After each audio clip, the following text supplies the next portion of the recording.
Assalamualaikum warahmatullahi wabarakatuh. Halo Sobat PDSI, hari ini saya Dimas Prastio dan saya Salsabila Rahmania Virial yang akan memandu podcast kali ini.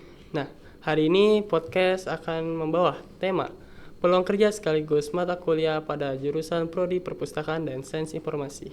Nah Dimas, kali ini bintang tamu kita beda nih Dimas Betul, dari yang sebelumnya. Betul sekali. Nah, hari ini kita ditemani oleh Bapak Danang Dwijo Kangko selaku Kaprodi jurusan Prodi Perpustakaan dan Sains Informasi. Halo Bapak. Assalamualaikum. Waalaikumsalam. Apa kabarnya Bapak? Alhamdulillah. Kemarin habis Pengmas ya Pak? Kemarin kita dan tim melakukan kegiatan pengabdian masyarakat ke Desa Mandala Mekar di Kabupaten Bandung. Oke. Alhamdulillah lancar. Alhamdulillah lancar, pesertanya di sana antusias. Kita membuatkan sistem perpustakaan digital ya untuk dimanfaatkan sama masyarakat desa di sana. Kemudian kita kasih sosialisasi dan pelatihan tentang literasi informasi juga. Oke, Bapak, mungkin langsung ke pertanyaan aja yang pertama ya. Boleh. Oke. Ya. Untuk pertanyaan pertama ini mungkin menjadi masih awam kepada teman-teman siswa-siswi yang masih penasaran nih perpustakaan dan sains informasi itu apa sih?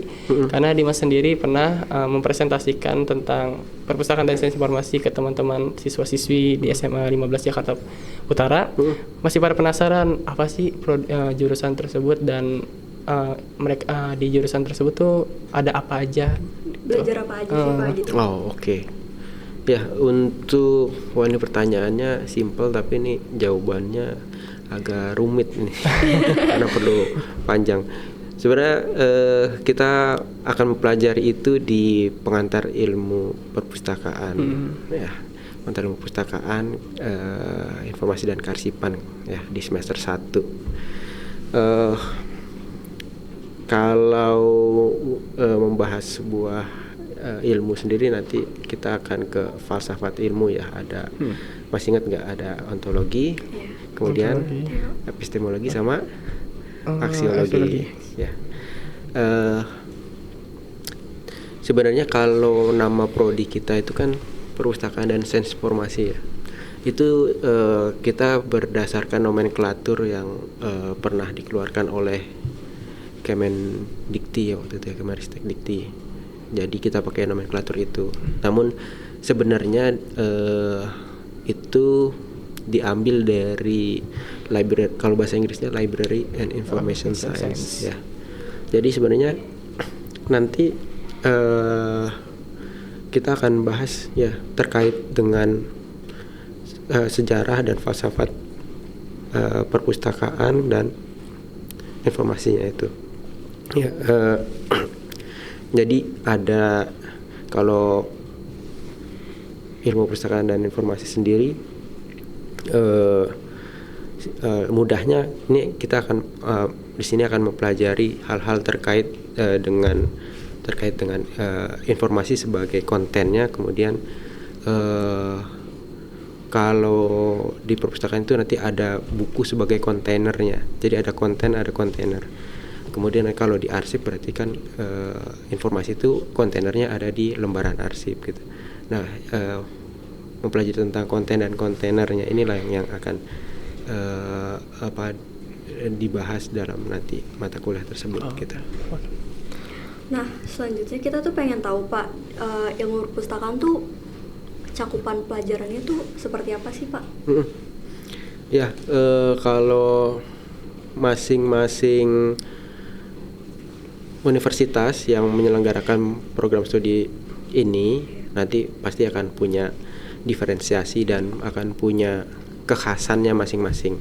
Ya, di UI kita ada prodi ini juga, itu kuat di organisasi informasinya. Ya, kalau di Unpad itu ada, karena di bawah Fakultas Komunikasi, dia kuat di layanan gitu ya, literasi, itu mereka jago-jago di situ. Nah, di RC sendiri karena kita ada di bawah Fakultas Teknologi Informasi, kita mengambil kekhasan di pemanfaatan TIK-nya, karena kita nanti bisa sebelum jadi mata kuliah itu biasanya kita cari dulu body of knowledge-nya ya. Kita pakai body of knowledge-nya ini di RC, kita pakai yang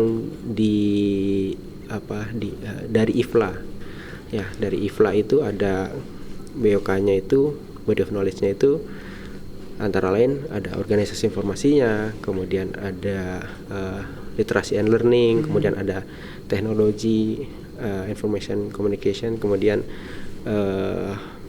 ada riset juga sebagai dasar. Nanti teman-teman bisa cari di ada bagannya ya, bagan body of knowledge dari IFLA tersebut. Nah, dari situ nanti baru di breakdown ke mata kuliah. Misalnya, oh ini terkait organisasi informasi, di kita akan jadi mata kuliah apa aja gitu. Misalnya di organisasi informasi nanti di awal itu akan ketemu mata kuliah klasifikasi, metadata gitu ya, dan seterusnya ya. Nah, itu akan di semester 1 sampai semester 6 nanti masing-masing BOK tersebut biasanya ada mata kuliahnya gitu. Nah, kalau nanti teman-teman lihat ya di gambar yang bagan IFLA-nya itu nanti akan lebih gampang tergambar ya gitu. Oke, Bapak sendiri kan sudah mengajar waktu yang lama juga ya. Lumayan. Ya. Apa sih tantangan Bapak selama mengajar di jurusan Prodi Perpustakaan dan Sains Informasi ini pada generasi yang zaman sekarang ini, era digital? Ya, kita di RC kita nyebutnya prodi ya, program studi gitu. Jadi jurusan kita bisa term yang udah lama tuh, yang udah nggak kita pakai. Okay. Kita program studi ini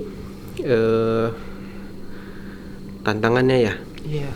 Tantangannya sendiri sih sebenarnya hampir sama ya di semua program studi, di semua universitas. Tantangannya itu kita harus terus update dengan perkembangan keilmuan kita. Kita harus melihat peluang kebutuhan pasar, peluang dan kebutuhan pasarnya. Nanti setelah lulus seperti apa, kita perlu melihat kompetensi apa yang dibutuhkan gitu. Nah,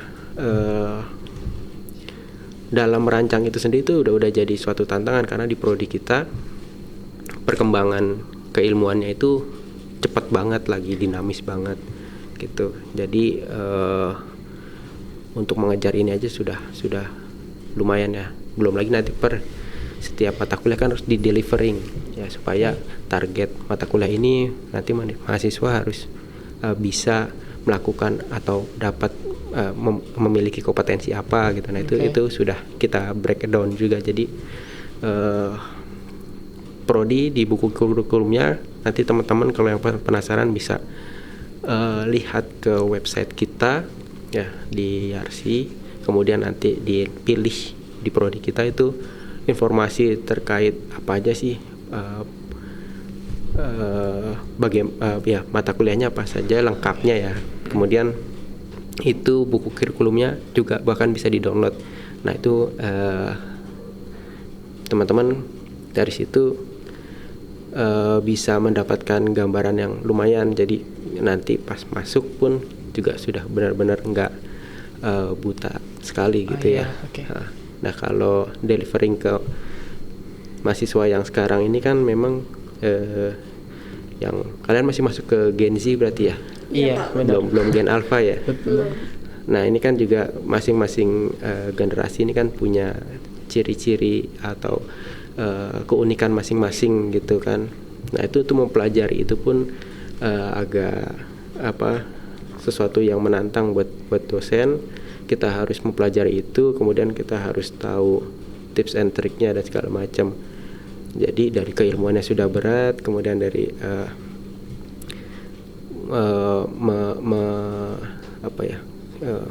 meneliti atau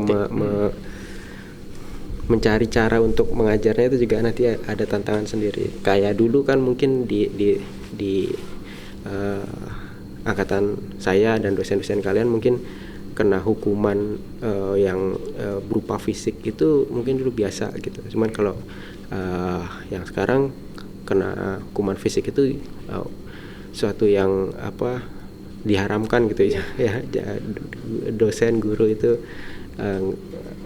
haram untuk melakukan hukuman yang berupa fisik seperti itu. Bahkan verbal pun ternyata yang mungkin cuma bercandaan, ternyata ada beberapa yang itu buat generasi tersebut itu sesuatu yang kurang diterima, menyakitkan gitu ya, sampai masuk ke hati dan bertahun-tahun disimpan gitu kan. Jadi itu yang perlu kami sebagai dosen itu perhatikan dan ya jadi tantangan tersendiri aja sih. Nah, selanjutnya tadi kan kita udah ngomongin tugas-tugas gitu. Betul. Nah, dari Bapak sendiri ada nggak sih Pak proyek ataupun tugas yang menjadi favorit Bapak untuk diberikan kepada mahasiswa? Oke, kalau di beberapa mata kuliah yang saya ampu itu seperti ada otomasi perpustakaan, ya. Kemudian manajemen perpustakaan digital, kemudian ada mata kuliah kearsipan ya, manajemen rekod saya juga pegang. Ini tugas yang perlu atau saya coba rancang itu lebih ke project base sih yang menarik ya. Jadi kita melakukan atau membuat suatu produk ya atau jasa ya hasil dari project ini. Nah, ini based on masalah yang memang ada ya. Kayak misalnya di perpustakaan sekolah itu beberapa tahun yang lalu saya pernah survei, itu banyak yang masih belum punya aplikasi otomasi. Begitupun taman bacaan. Akhirnya ya di mata kuliah otomasi perpustakaan itu yang tujuannya nanti membantu mengotomasi atau membuat pengelolaan perpus yang tadinya masih tradisional, masih secara manual. Ini kita menggunakan komputer dan software dan aplikasi-aplikasi yang dibutuhkan gitu. Akhirnya kita bikin tim, kemudian dikasih project ya, misalnya ada 10 tim dalam satu kelas ya. Dalam 10 tim itu anggotanya misalnya satu tim itu ada sekitar 5 ya. Ya nanti diminta untuk mendampingi satu perpustakaan sekolah atau perpustakaan taman baca yang ada untuk membantu kita pasangkan atau instalkan aplikasinya, kita ajarin cara pakainya dan seperti itu. Kita tadi kan udah ngebahas tentang mata kuliah ya. Sekarang kita lompat ke peluang kerja yang dimana ini masih jadi pertanyaan teman-teman juga. Ya. Soalnya kita di jurusan ini emang diremehkan ya, bisa dibilang ya. Karena bahasa diremehkannya ini kayak ngapain sih masuk jurusan tersebut, prodi tersebut, perpustakaan dan sains informasi, palingan jadi pustakawan. Nah, apakah Bapak setuju dengan omongan tersebut yang dimana prodi perpustakaan dan sains informasi sendiri lulusan kerjanya itu rata-rata emang perpustakaan doang, di pustakawan doang gitu, atau ada di tempat lain kayak kearsipan atau apa gitu? Ini mungkin tips juga buat teman-teman yang masih mencari tempat untuk kuliah, bahwa setiap prodi itu tadi ya terkait dengan penyusunan kurikulum itu nanti diminta menyusun yang namanya capaian pembelajaran lulusan. Itu target kemampuan yang harus dimiliki oleh lulusan. Kemudian ini sebenarnya di breakdown dari profil lulusan. Jadi setiap prodi itu harus punya profil lulusan. Artinya prodi ini mau mencetak apa gitu. Jadi prodi ini misalnya mau mencetak macan gitu. Macannya nanti antara prodi ini dengan prodi sejenis di kampus lain bedanya apa? Kita macan kumbang gitu. Yang prodi lain mungkin ini macan tutul gitu ya. Ya asal jangan mencetak trio macan aja. Ini kurang lebih seperti itu. Nah, kebetulan profil lulusan kita itu ada 2. Yang satu itu memang pustakawan ahli. Yang kedua itu pengelola eh, lembaga informasi. Di sini kita lihat memang mayoritas capaian pembelajarannya itu disiapkan untuk menjadi pustakawan. Ya. Tapi tidak menutup kemungkinan, ya, karena kita juga lengkapi itu, ya, dengan profil lulusan yang kedua itu pengelola lembaga informasi, di mana sebenarnya kan buku, arsip itu kan cuma kontainernya aja gitu. Secara inti ini akan jadi pengelolaan sebuah informasi dan akan mirip gitu. Pengelolaannya akan mirip sehingga sangat besar irisannya, dan prodi perpustakaan dan sains informasi sendiri itu satu bidang yang bukan lagi multidisiplin tapi interdisiplin. Jadi sudah campuran banyak disiplin di sini, sehingga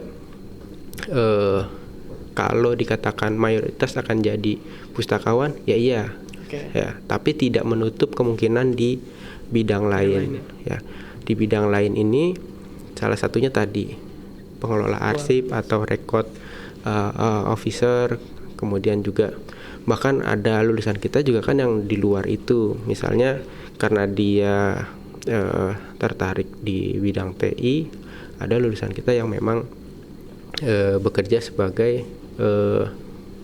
security sistem, ya, Sistem security atau cyber?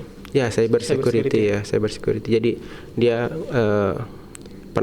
penangkal serangan-serangan cyber dari luar, dan itu kerjanya pun di organisasi atau lembaga multinasional gitu. Dia cukup menjanjikan. Ada juga yang bekerja sebagai UI UX designer. Kemudian ya di salah satu adik kelas saya sendiri ya di UI itu jadi salah satu YouTuber terkenal. Ya, kemarin kita pernah undang juga kan sebagai memberi pelatihan ya di kita, karena sebenarnya skill yang didapat dari prodi kita itu skill yang dibutuhkan dalam dunia kerja, bisa diterapkan dimanapun. Untungnya seperti tadi kita belajar kemas ulang informasi, kemudian kita belajar ada teknologi grafis, multimedia. Nah, dari 3 mata kuliah itu aja sebenarnya bukan cuma bisa jadi buat pustakawan, tapi konten kreator juga gitu kan. Kemudian kita belajar juga tentang teknologi internet dan web. Kita belajar tentang sistem informasi manajemen ya, kemudian sistem jaringan dan lain-lain.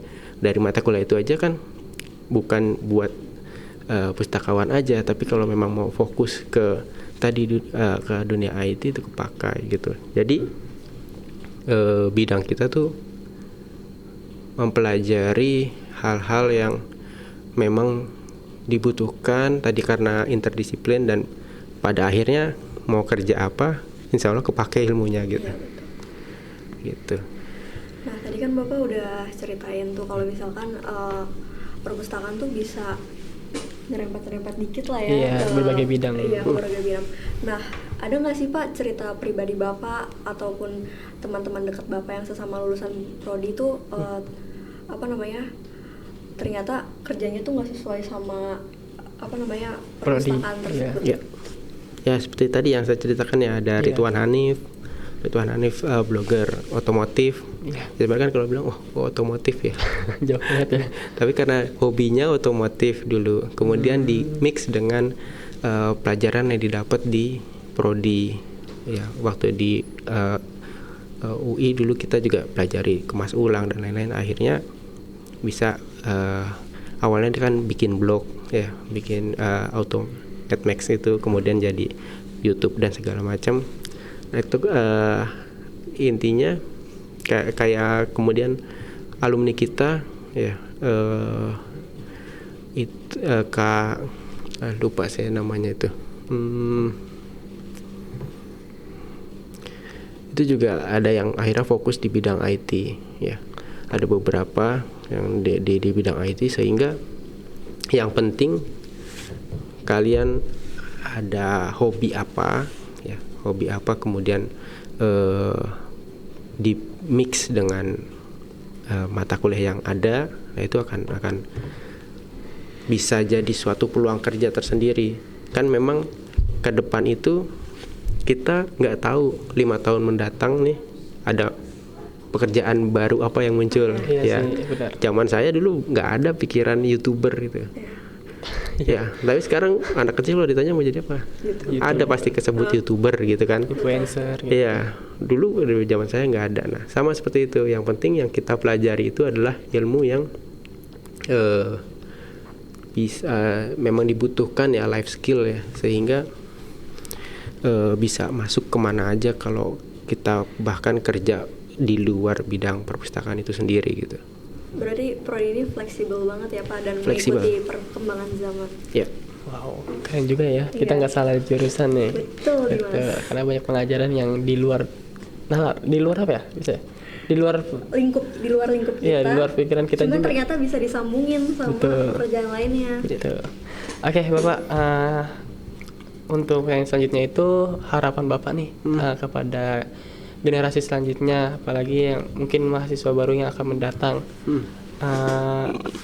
Apakah ada harapan dari Bapak sendiri untuk generasi berikutnya yang akan mendatang gitu? Ya, mungkin untuk mahasiswa ya, kalau boleh, kalau untuk mahasiswa yang sekarang masih menjalani studi, dan kita alhamdulillah juga sudah ada puluhan yang sudah daftar sebagai mahasiswa baru 2025. Oke. Ini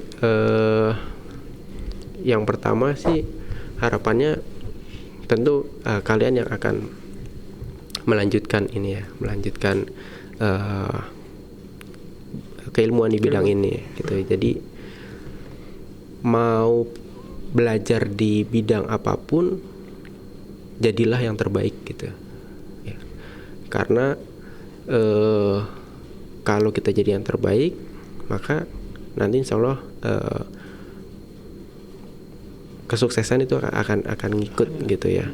Soal kita berusaha untuk fokus mengembangkan diri, terutama di sini jangan cuma ngejar nilai sih. Ngejar nilai boleh, cuman jangan fokus ke itu aja, karena kita fokusnya di prodi sendiri sudah diminta setelah selesai kelas itu mahasiswa harus bisa melakukan apa atau punya kompetensi apa. Maka di situ kan, dari situ sendiri kita harus sudah paham bahwa bukan nilai nih fokusnya, tapi kompetensi.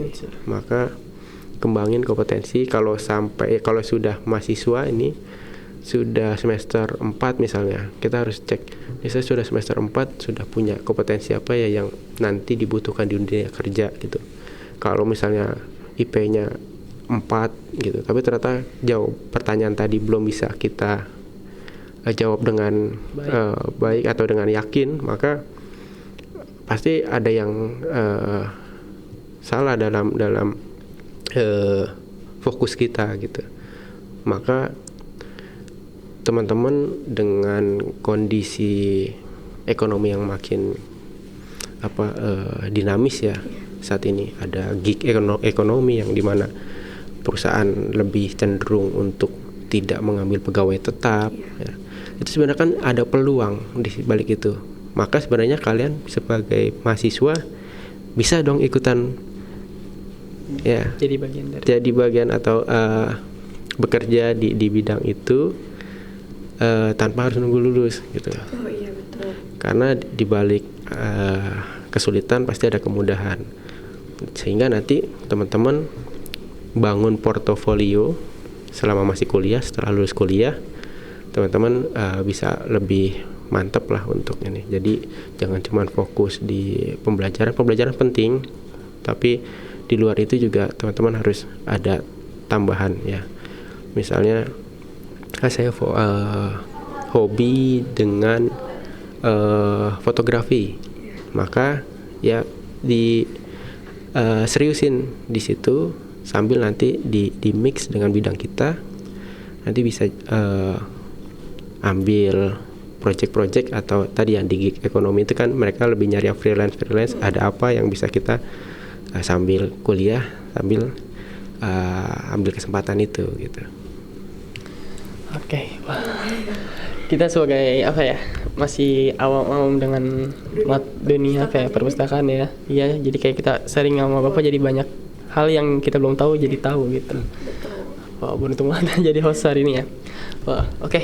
Untuk selanjutnya, Cak, mungkin terakhir nih pertanyaannya. Pertanyaan terakhir. Nah, ada nggak sih Pak motivasi buat kita biar kita semangat terus buat kuliah ke depannya? Motivasi kalau sebenarnya motivasi harusnya dari dalam ya. Iya, tapi ini eksternal aja Pak. Eksternalnya ya. Jadi ya kalian harus berjuang untuk hidup kalian, untuk kebahagiaan kalian gitu. Jadi kebahagiaan itu bukan dari luar, tapi kalian yang menentukan dan kalian harus memperjuangkan itu gitu ya. Kalau memang sudah masuk ke dalam satu bidang, cobalah jadi yang terbaik sehingga nanti kebahagiaan itu akan lebih mudah untuk diraih gitu. Wow, oke. Wah, kita udah di penghujung ya. Iya. Udah di penghujung. Untuk Pak Danang, terima kasih atas waktunya. Terima kasih juga udah sharing ilmu dan pemberitahuan informasi yang mungkin kita tidak tahu menjadi tahu. Yep. Alhamdulillahnya kita sudah di ujung. Untuk teman-teman yang ingin masuk ke Prodi Perpustakaan dan Sains Informasi di Universitas Yarsi, bisa nih teman-teman daftar di informasi sosial media dari sosial media dari Universitas Yarsi sendiri. Karena banyak informasi untuk pendaftaran lebih lanjutnya, boleh cek langsung. Oke, Cak, kita sudahkan podcast hari ini. Terima kasih Bapak. Ya, terima kasih juga Caca sudah menemani saya. Terima kasih juga Dimas. Sekian dari kami. Sampai jumpa di podcast berikutnya. Wassalamualaikum warahmatullahi wabarakatuh. Waalaikumsalam.